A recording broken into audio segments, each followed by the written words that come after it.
Bien, muy buenos días, queridas y queridos estudiantes del curso de Antropología Cristiana de la Pontificia Universidad Católica de Valparaíso. Espero ante todo que ustedes se encuentren muy bien junto a su familia, junto a los seres queridos y cuidándose en medio de todo esto que a todos nos tiene bastante preocupados y bueno, esperando que ojalá llegue una solución lo más pronto posible, la tranquilidad que esperamos. Eh, Bien, queremos entonces continuar con nuestro curso de antropología. Estamos en la segunda unidad, siguiendo el manual que ustedes tienen, el manual de antropología. En esta segunda unidad que ya hemos comenzado desde la semana pasada, ¿no? Iniciamos precisamente preguntándonos sobre la trascendencia, ¿no? Esta segunda unidad que tiene que ver con la religión, con una profundización sobre el hecho religioso, que aparece como una respuesta a la dimensión trascendente del ser humano, ya la hemos ido analizando a partir de la semana pasada, donde viendo y leyendo a Ventue, por ejemplo, eh, apreciando el documental que les envié, One, Todos Somos Uno, hemos podido comprender el elemento de la trascendencia que posee el ser humano, como dentro del constitutivo humano, dentro de la condición óntica, ontológica del ser humano, la trascendencia viene a ser un elemento fundamental que le empuja a la pregunta por la vida, por la convivencia, por la muerte, por las relaciones y por su fundamento, ¿no? ¿De dónde proviene el ser humano? ¿Hacia dónde está dirigida la humanidad? ¿Hacia dónde vamos? ¿No? Esas preguntas que muchas veces no encuentran su respuesta en la finitud misma del ser humano, de la persona humana, trata entonces de verla o de encontrarla en esa experiencia del ser que lo trasciende, que va más allá de sí mismo. Por eso, en esta segunda sesión, vamos a dar algunos lineamientos y dedicaremos también parte de la sesión al trabajo personal o grupal, depende de ustedes cómo se puedan organizar, para trabajar sobre elementos que constituyen el hecho religioso.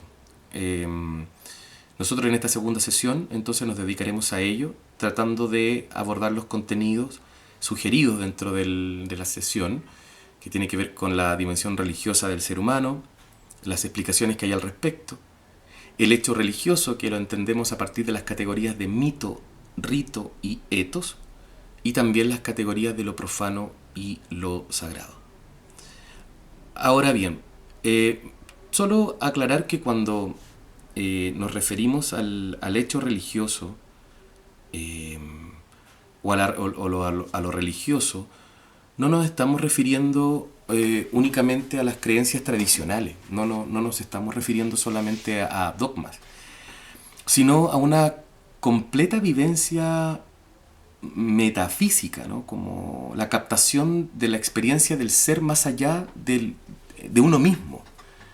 La religión de alguna forma, y como lo decía el documental en algún momento, trata de volver a unir al hombre con ese sentido, con esa experiencia, con ese eh, punto de partida, ¿no? De hecho, la experiencia de lo sagrado de alguna manera revela a la persona, ¿no? Respuestas que tienen que ver con el ser. Y en ese sentido, la experiencia de lo religioso o el hecho religioso es un hecho intelectual, ¿no? Empuja a la persona a responderse, en alguna medida el ser humano se da cuenta que está facultado para responder, ¿no? Y experimentar esto que es lo sagrado, que de alguna manera lo envuelve, ¿no? Algunos incluso definen lo sagrado, el hecho sagrado o el hecho religioso, ¿no? Y todas las expresiones religiosas de alguna manera las definen como el fenómeno antropológico por excelencia, ¿no? Porque es una búsqueda milenaria. Yo provengo de una región, de la región de Arica y Parinacota, donde uno se da cuenta con las momias chinchorro cómo la experiencia de la muerte, sin tener ningún contacto con ninguna otra cultura, es venerada, es apreciada, es cuidada, pensando en un más allá, ¿no? Llevando a los seres queridos, a los difuntos, a un viaje con sus pertenencias, con sus cosas, porque van a otra dimensión, ¿no? Eh, por lo tanto, la experiencia de lo sagrado o el hecho religioso le da al ser humano, nos da a las personas la posibilidad de identificar y descubrir lo real, por decirlo así, en el mundo que nos rodea. Permite tener otros ojos para captar la realidad. Y en ese sentido la religión es un proceso de la inteligencia, ¿no? Que claro, que si se mal usa también podemos llegar a extremos, pero las expresiones religiosas están respondiendo a esa categoría propia del hombre, a esa necesidad de enfrentarse a preguntas, y que en suma la religión de alguna manera trata de dárselas, ¿no? Trata de responder. Bien, si vamos al manual, nosotros les invito a que vayamos a la página 67. Ustedes van a tener ahí bastantes documentos de lectura que les va a ayudar a profundizar sobre estas dimensiones que componen, como les decía hace un rato atrás, lo que es lo religioso. Cuando nosotros, por ejemplo, hablamos de la religión, ¿no? Y yo les decía, citaba un poco el documental, hay toda una discusión teórica sobre cuáles serían las raíces o la etimología de esta palabra, ¿no? Para algunos, como Cicerón, significa, la palabra religión tiene que leerse o entenderse como esta vuelta o este volver a dar con el camino, ¿no? Como recorrer el mismo camino, volver a leer. Es como de alguna forma tratar de conectarse con aquello que exige al ser humano su atención, ¿no? Su atención preferencial, su atención absoluta. En ese sentido, la religión surge inicialmente como aquel camino que me permite volver a conectarme, aquella forma de leer la vida que una y otra vez me va indicando cuál es el propósito, ¿no? Cuál es el sendero. A mí en lo personal me gusta más la definición de Lactancio,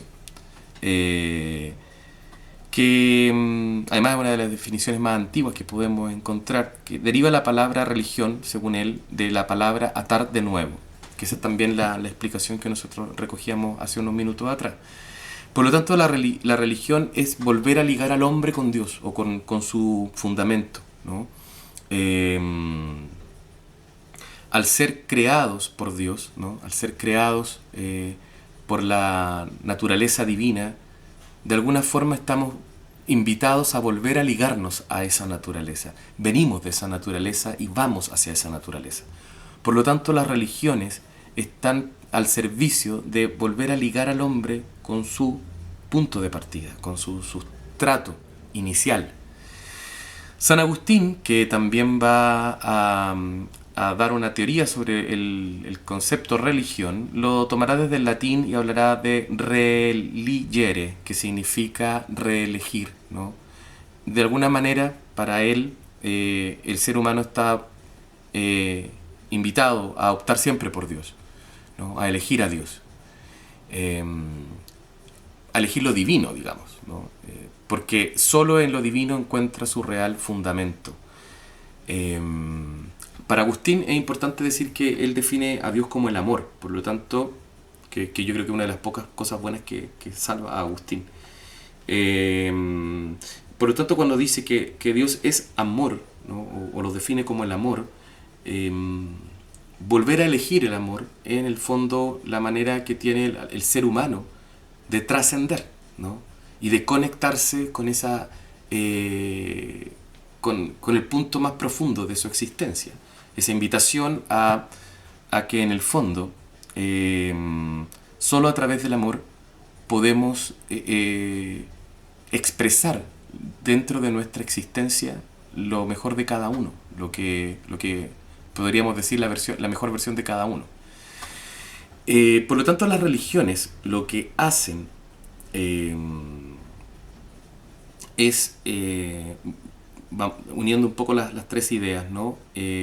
Nos invita a recorrer, nos invita a caminar, teniendo presente que en este camino volvemos al punto inicial de todo, y que la senda para hacer ese camino y volver al punto de partida es la experiencia del amor, ¿no? Es la donación, es el entregarse.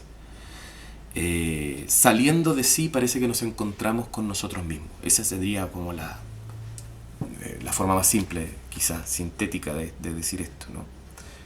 Eso es por una parte con respecto a la religión, ¿no? Pero con respecto a lo sagrado, al mito, al rito, al ethos, lo que estábamos hablando, ahí aparecen otras definiciones que ustedes van a ir leyendo, y que yo voy a aprovechar de complementar ahora mientras también leemos juntos, y que tienen que ver con la forma o digamos, son conceptos que nos ayudan a entender el cómo se van construyendo las religiones a partir de estos elementos. Un primer elemento constitutivo de la religión es lo sagrado, la idea de lo sagrado. Cuando hablamos de lo sagrado, nos referimos a aquella realidad que de alguna forma está separada de la situación cotidiana, ¿no? De hecho, la palabra sagrado, si uno va a la etimología más hebrea, kadosh significa lo separado, ¿no? Lo reservado. Por lo tanto, cuando estamos hablando de la realidad sagrada o de lo sagrado, estamos señalando que es una situación que se experimenta dentro de la realidad humana y que viene a ser como un corte, viene a ser como una ruptura, un espacio donde el ser humano o la persona experimenta de manera presencial, de manera vívida, el paso o la expresión de lo que llamamos divino, o lo que podríamos considerar como el misterio, ¿no? ¿Dónde se revela lo sagrado? Lo sagrado, a ver, antes de decir dónde se revela, ¿cómo capta lo sagrado el ser humano? El ser humano, a través de su inteligencia, a través de la observación de la realidad, es que puede desarrollar o captar que hay una dimensión distinta, ¿no? Hay una dimensión que al parecer lo envuelve todo. Más que una idea, es como la experiencia de una realidad, de algo que en el fondo vamos percibiendo dentro de la misma dimensión profana.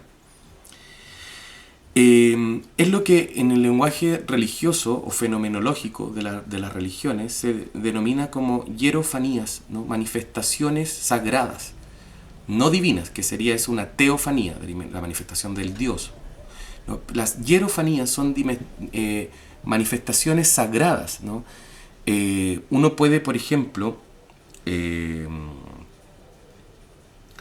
encontrar o experimentar una hierofanía en la contemplación de un atardecer o en la observación de los fenómenos naturales, en quedar absorto ante las distintas experiencias que la misma vida coloca, como por ejemplo el dar a luz, ¿no? Hay irrupciones de la vida, de lo que es lo sagrado, en la vida profana, ¿no? Las estaciones del año. Bueno, que ahora con todo el cambio climático es re difícil encontrar eso, pero los tiempos, cómo van respondiendo a un orden, cómo todo de alguna manera está sincronizado, está hablándonos, diciéndonos que hay un tipo de orden, hay un elemento de la existencia separada de esta realidad concreta y que al parecer gobierna todo, tiene envuelta esta realidad que nosotros experimentamos en el día a día. Por lo tanto, como el ser humano es un ser religioso, que ya lo hemos insistido bastante, busca entrar en esa sacralidad, busca interrumpir el momento profano, ¿no? Para que entonces irrumpa lo sagrado. ¿Qué es lo profano entonces? ¿No? Que también es una pregunta que nos podemos hacer. Lo profano es la cotidianidad, es el tiempo, es el espacio en donde transcurre la existencia. El mundo, por ejemplo, nosotros podemos tener una semana profana, ¿no? De lunes a sábado para la cultura cristiana, y el domingo es el día sagrado, es el día que se separa, que se reserva y que se hace especial en relación a todo el itinerario temporal que uno ha vivido durante la semana. Por lo tanto, los espacios sagrados irrumpen en el espacio profano, pero está dentro de lo profano, porque muchas veces se cree que como si lo sagrado estuviese separado de lo profano, pero podríamos decir que en lo profano, ¿no? En la cotidianidad, el recordar o el vivir lo sagrado, traer a colación lo sagrado, recuerda cuál es el sustento de lo profano. Lo voy a explicar de otra manera. El día, lo voy a explicar desde otra tradición religiosa. Para la tradición judía, el Shabbat es el día por excelencia porque Dios descansó. Y por eso lo hacemos sagrado, ¿no? Hacemos el día sábado un día sagrado, que se conmemora el descanso de Dios. Y por eso también nosotros descansamos, digo nosotros para incluirme dentro de esta visión, ¿no? Descansamos en Shabbat. Por lo tanto, el día sagrado que irrumpe en lo profano justifica un actuar dentro de este sistema profano, ¿no? Que es el interrumpir, parar la actividad. Nadie trabaja en Shabbat, nadie trabaja en domingo, nadie trabaja en viernes en la tradición musulmana. Se irrumpe el tiempo profano para que nos conectemos con el tiempo sagrado, ¿no? Ese es un ejemplo, ¿no? De cómo de alguna manera en la religión confluyen esas miradas, esos conceptos, ¿no? La realidad sagrada de la mano de la realidad profana. Entonces, ¿qué es el rito? ¿Y qué es el ethos? ¿No? ¿Y qué es el mito? Que nos falta todavía aclarar eso. El mito es un relato que generalmente viene a explicar justamente estos fenómenos, estas situaciones que observamos de la naturaleza y de la realidad. El mito es la respuesta, es la reflexión, que no deja de ser una reflexión intelectual también, o el uso digamos, de la racionalidad. Quizá en una fase en donde podemos decir que, claro, es bastante primigenia, pero es un intento de racionalizar, ¿no? De explicarse todos estos elementos que nosotros podemos apreciar, ¿no? Elementos cosmogónicos, de cómo me explico la aparición del hombre, cómo me explico la aparición de la creación, ¿no? Elementos teogónicos de la existencia de Dios, de los dioses o de los distintos dioses, como también elementos escatológicos hacia el fin del mundo, hacia dónde vamos, ¿hay vida después de esto? ¿No? De alguna manera el mito viene a explicar, viene a responder sus funciones explicativas necesariamente, darle sentido a esas preguntas del hombre para de alguna forma enfrentar, ¿no? La angustia que puede provocar también estas preguntas. Comunica por tanto una creencia, la cual da una creencia que viene dada por una pregunta que es existencial y va explicando de alguna manera la acción de los dioses, ¿no? El actuar del mundo en función a la divinidad, y a través del rito es que actualiza o realiza lo que el mito de alguna manera propone. La función entonces de los ritos es de alguna manera conectar lo sagrado y reavivar el relato, ¿no? Revivir el relato, ¿no? Revivir el relato mítico. Por ejemplo, el relato mítico de la creación del hombre,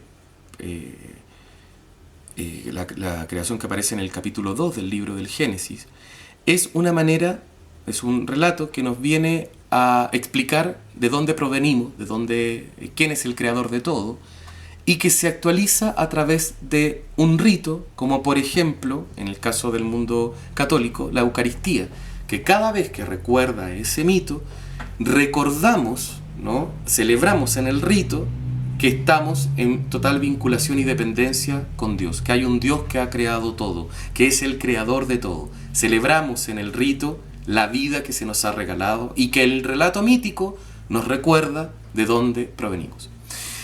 Bien, eso es más o menos una explicación que nos puede ayudar a entender por qué también los ritos se entienden como hechos sagrados, acciones sagradas, porque están vinculadas precisamente con aquellas respuestas que el ser humano ha buscado y que las ha encontrado y que las ha transformado en experiencias, en acciones que hacen que en el momento presente se vuelva a revivir el mito. Y el ethos, voy a explicarlo en el próximo video para que ustedes lo puedan ver y ahí dejarles las instrucciones del trabajo que van a realizar en cuanto a la sesión del día de hoy. Nos vemos.